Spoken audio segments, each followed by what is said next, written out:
You're devoting a part of your time and a certain part of your life today to issues like mass incarceration and prison reform. Yeah, I think there is a big movement now on the fact that America has locked up a lot of people in prison who really didn't deserve to be in prison. There's a great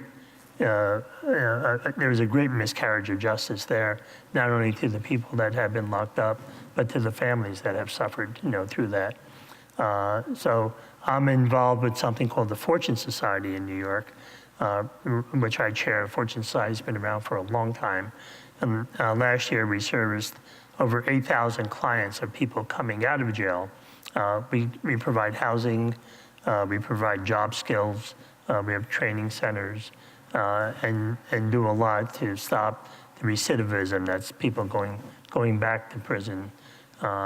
My wife is involved in the Women's Prison Association and WPA, which does the same thing, but with a focus on women who have been incarcerated and seek alternatives to incarceration. What can ordinary people do who want to help improve the situation? It's something I never thought about in my life, right? I mean, who goes around thinking about prisons when you're,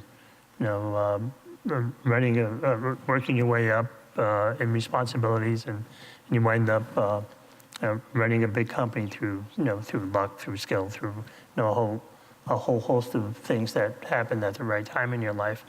But once you're there, you do start thinking about it, and you look around. I got involved in teaching GED things, while there.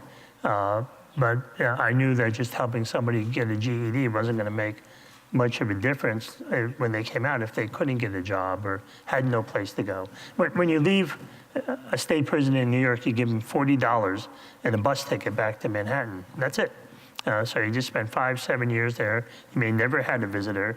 The telephone calls were the most expensive in the country. It was about $4 a minute to talk on the phone, and you had to reverse the charges at all times. So there's the inmates have little communication, but in beginning to think about it, we got this wrong. We really do. This is a population that politicians don't spend a lot of time thinking about. They're not great voters. Yeah, but politicians caused it, because each successive politician wanted to be tougher on crime than his predecessor. So as we came out of 3 strikes and you're out, and we came out of the drug era, and we thought the answer to that was incarceration. Well, if the last guy said you should serve 4 years for a crime, the next guy says you need to serve 6 years. I'm tougher than my opponent. And that's part of the reason why we got there.